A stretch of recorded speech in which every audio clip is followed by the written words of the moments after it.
En tempos de pandemia, semella que valoramos máis a saúde. No Herbolario Mandrágora de Noia constataron dende a súa reapertura a alta demanda de suplementos e produtos para fortalecer o sistema inmune. A xente demanda un montón, pois eso, complementos que nos axuden a subir o sistema inmune, que é moi importante ante calquer patología, pero sobre todo ante o COVID tamén nos axuda un montón a reforzar e, pois eso, que estemos super fuertes para non pillar infeccións, gripes, catarros e, polo tanto, é moi importante para eso.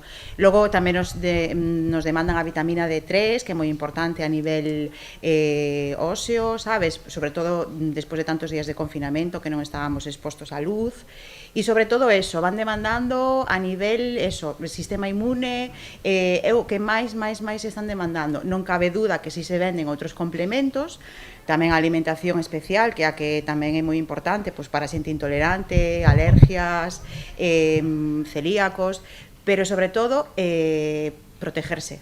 E ademais de mimar o corpo, non hai que descoidar a mente. Tamén están a ter moita saída aqueles produtos que favorecen a relaxación ou axudan a conciliar o sono. A xente, eso, como se dorme mal, se está nervioso, pois si se piden complementos para eso, para relajarse, incluso axudar a dormir.